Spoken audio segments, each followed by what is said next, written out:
Welcome to The Inquisitive Artist. I'm Lindsay Tyson, and this podcast is all about diving into the lives and creative processes of artists and those shaping the art world. In each episode, we explore the inspirations, challenges, and unique approaches that define their work. Today, we're continuing our conversation with textile artist Julie Bancroft.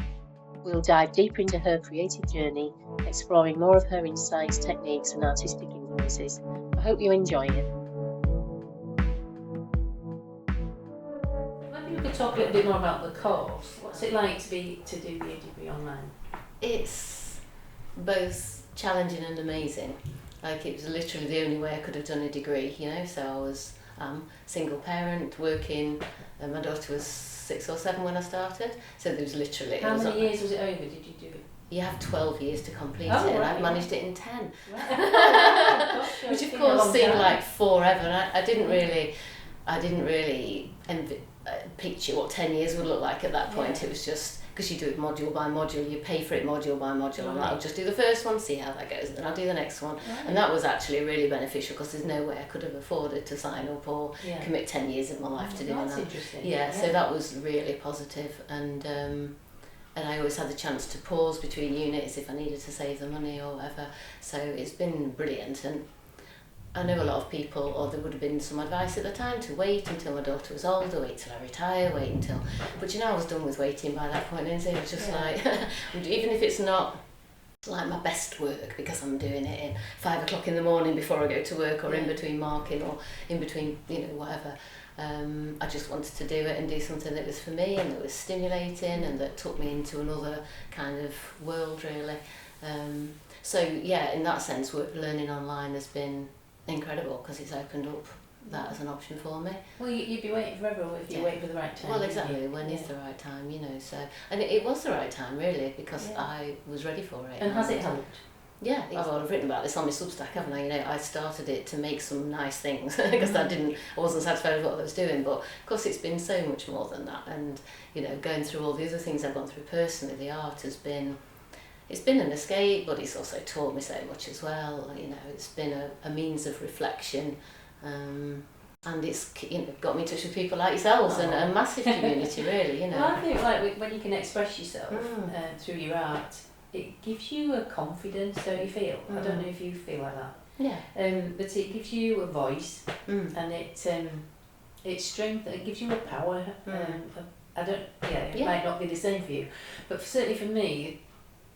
Obviously, I was very happy with my textiles, but doing the art and just being able to paint exactly what I wanted, how I wanted, and trying not to worry about what people thought, really empowered me. And I would say it's changed my life, and that's only the last few years of doing art. Giving me a confidence that I didn't have before. Do you? And led you into new... Yeah, well, literally, that's just what I'm writing my new Substack post about. Okay. Because it's the only area, I think, in my life where I can do literally whatever I want, with any materials, or do it or not do it. Literally, there are no rules, and there are no other parts of life, or my life anyway, where that applies, are there? Yeah, there's very few. I think, what else can you do that in, really? I think so. And once you find the things that speak to you, like you're saying, it just gives you that. I don't know. Do you know, sometimes I was feeling at one point I was kind of invisible to myself and in my whole life, and just to actually make some marks on paper and actually get what was inside out a little bit, and it just makes me feel more solid as a person and more aware of me. And do you ever consider or worry about what other people think about you? No. Exactly. So that's so freeing, isn't it? Yeah.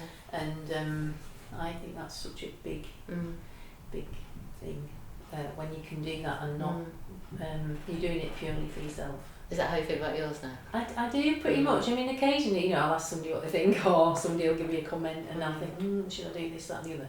But I'm getting much better at ignoring that and thinking, no, if I like it, that's enough.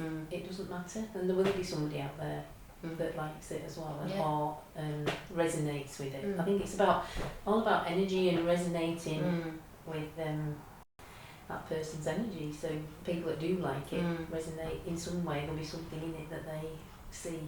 I think so. Part of you, isn't it? Yeah, exactly. Yeah. Connect with. I think people can detect authenticity, isn't it? That if you're making something and you're trying to make it express, whether it doesn't have to be personal stuff, does it? But that you're doing something, you're putting something of yourself in there. Yeah, I think that's incredibly liberating, really. And it also makes it more original, doesn't it? Because it's you and nobody else, really. I think so, and I don't know about you, but certainly if I try and think, right, I'm going to make this piece look really good, it's just a disaster. It doesn't. And what's good, and what's bad, there's no real right and wrong, is there? It's just different, and not everybody's going to like what you do, and we don't like what a lot of other people do, but you like some, you only need a little.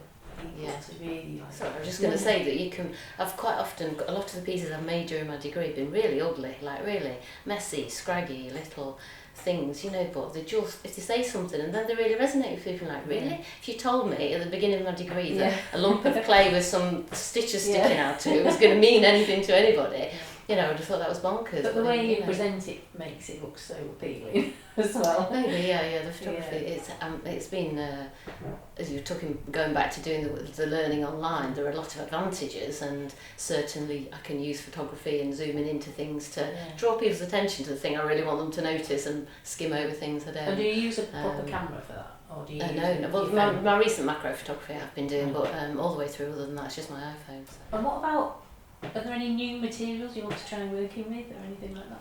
Well, after working with earth and stone, I started bringing in a bit more liquid and fluidity, so literally putting liquid on it, and I really liked that. And I went to Norfolk in October, but North Norfolk is like where I always go if I can to get away, and was looking at the big flat watery landscapes. We go to the wetlands and things there for the bird reserves.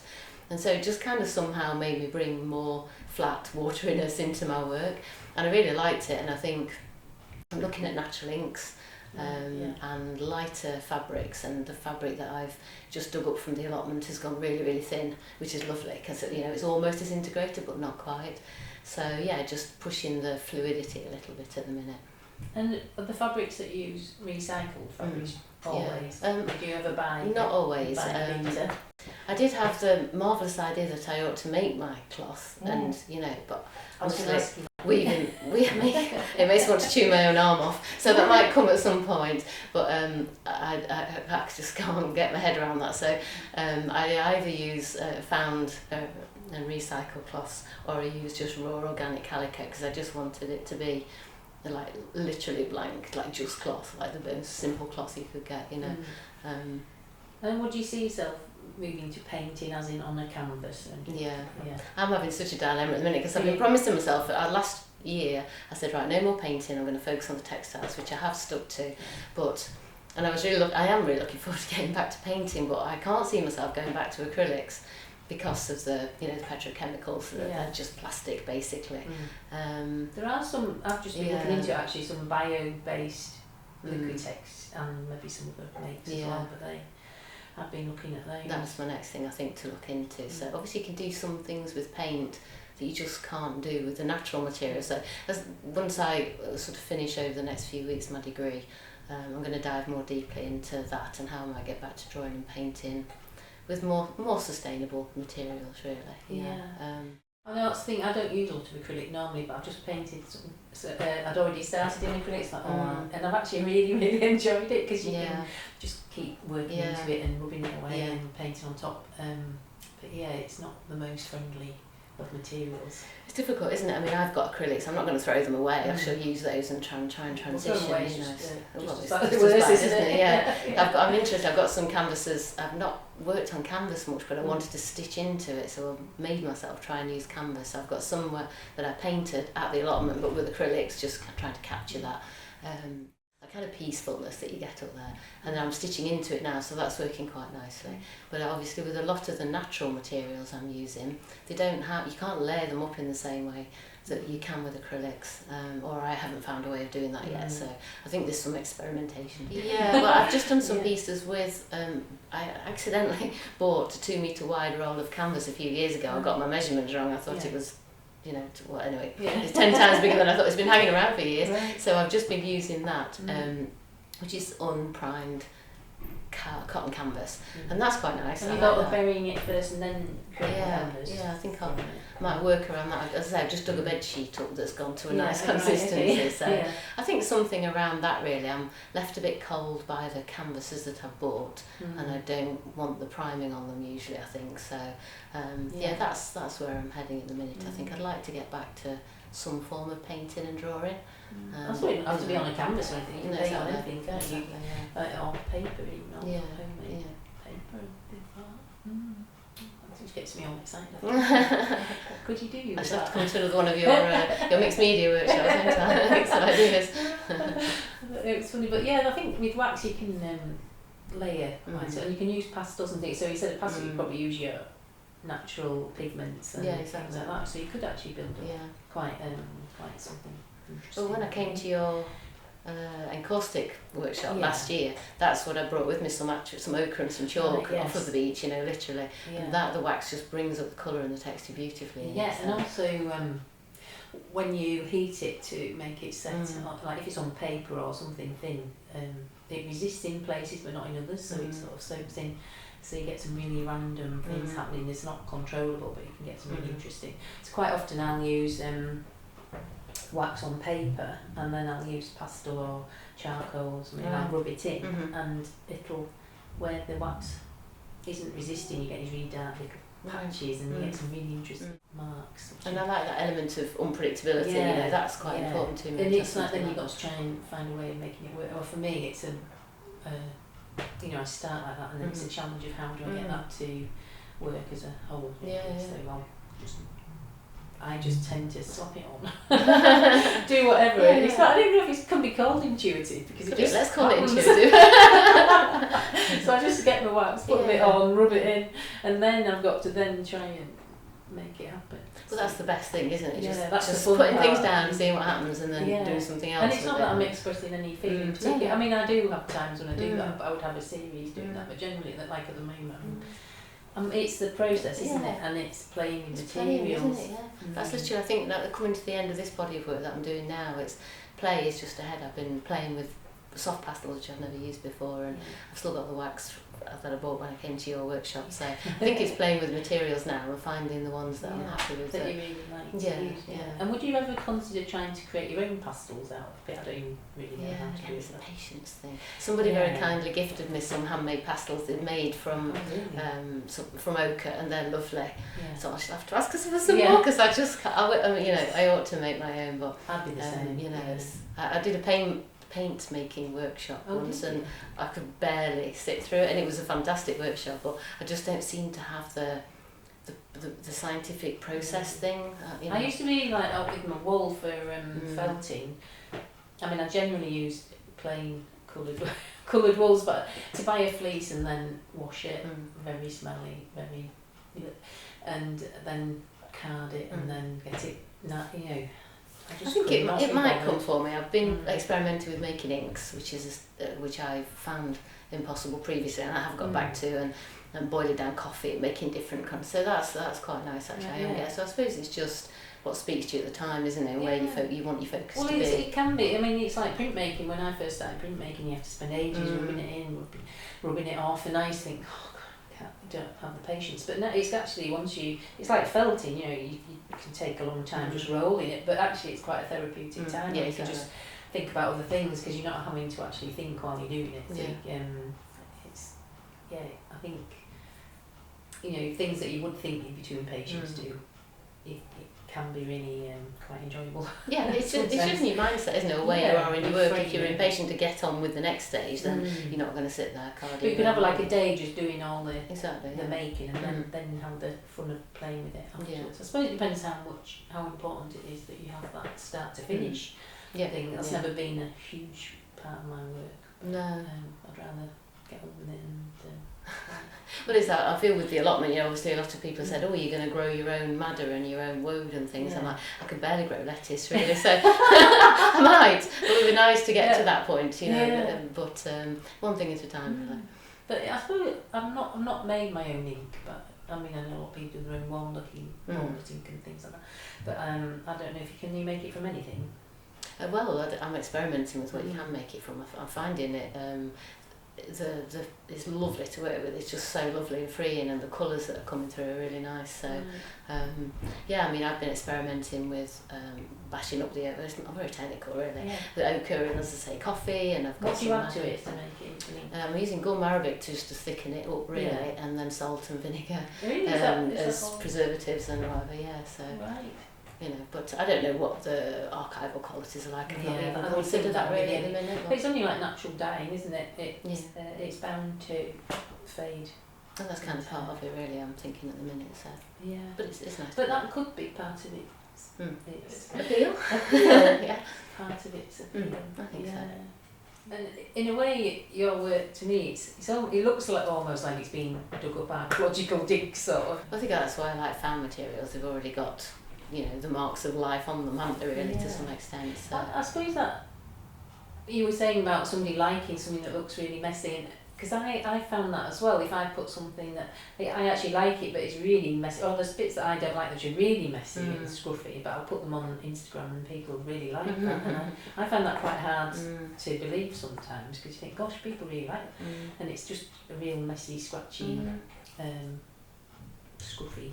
But it's you, isn't it? Like unfiltered. Like I think is that unfiltered nature of it, and also that's a kind of vulnerability in doing that and posting it. I think people, you know, I like the fact that people are open about the process and things that are working and not working, and I think the imperfect, you know, the things that we look at that have got rips and tears and stains and marks, and I think that's an interesting form of beauty. Really, I'm not interested in perfection, you know. I think it just comes back to me to the whole idea of impermanence. Everything's changing. You know, there's a beauty in that whole learning and layering and moving through things. I think for me that I try to reflect in the artwork. I didn't actually ask you if anything inspires you, because obviously yours is coming from a place inside. But when you're walking around outside, do you see things that inspire you? Would you ever want to recreate anything that is it all about feelings? I suppose it is the feeling, like even working up the allotment, because I don't have much studio space at home. I was working at the allotment until the weather got really bad, and I think it's more about the connection and the space, just literally the big open skies above it. That's how it would influence my work. I notice the work I make up there is much more expansive than the work I make at 5 o'clock in the morning on artificial light in the corner of my bedroom. Do you know what I mean? I mean, it's not rocket science, is it? But I think that's how my environment will come into it. But also, particularly, I come back to North Norfolk. I've been going there for 10 years now, 2-3 times a year, and I always thought that was separate from my artwork. It's like just a break from life. But of course, when I'm there, I'm absorbing the lines and the colours and the aesthetics of the place are exactly what I like, actually. So I think subconsciously that does creep in. There's definitely. I think you can't help, can you, but be influenced in some way, even if it's not a conscious thing. I think so. I was thinking about some of the lines and marks that I made on the reed bed, so you'd be drawing. Obviously, it's a lot of horizontals, and then verticals. It's literally just that. And then I look at the marks in my sketchbook, and you know, there's a strong similarity. I found that. You know, I'll be looking back at work in the past and think, well, actually, it does. You know, there are marks and there are shapes, and that I think, oh, that was then, and it is something you've seen, but you haven't really registered it. I think so. I spent a lot of time at one point drawing leaves and berries, and you know, just finding different ways of getting the lines and the shapes, and they still come into my drawing. So yeah, I think subconsciously, I can't imagine me ever being a landscape artist per se, because I've never really attached myself to one particular place. So, are there any artists that have inspired you, or do inspire you now? Oh, lots of the artists that I know inspire me, like yourself and Katie Bryder and Rachel Welford, and people who like understand what I'm doing and I can see what they're doing, and that you all make it seem possible. I think that's, you know, there are lots of artists out there whose work I admire, but I think what I've always found, I like lots of different art by lots of different artists, but it's their boldness and authenticity that draws me. Anybody who does what they want to do, Yeah. almost regardless, and is quite Yeah. bold with that. I find really Yeah. inspiring. I think if you want to do it, you've just got to make it happen. Yeah. And it's that where there's a will, there's a way, and you just have to Yeah. keep working till it Mm. gets there, you know. For me anyway, you just have to keep, well, it's who you are, isn't it? You just have to do it. And you just keep going until you do. Yeah. And if you don't make it, you don't, and if you do, you do, which is nice, but yeah, you just have to work hard at it, I suppose. So have you got any advice for anybody in terms of, you learnt anything that you'd like to pass on, or would you use, have you got any advice for artists? Only don't wait, just do it. You know, whatever it is, whatever you feel pulled to do, just do it. And if it feels good, do some more of it, really. That's all I would say. Right. And yeah, it's a good piece of advice. That's definitely my philosophy as well. Yeah. Anyway, well, thank you for joining me. It's been really interesting. Pleasure. It's lovely. I love your studio. Thank you very much. Thank you so much for joining us on The Inquisitive Artist. I hope you've enjoyed this conversation with Julie Bancroft. We're taking a short break now, but we'd love to know if you'd like us back. If you've been listening and enjoying the podcast, let us know. Like, share, comment, or drop us a message. Your feedback helps shape the show, and we'd love to hear what you think. And of course, don't forget to spread the word. Thanks for your support, and hopefully we'll see you soon.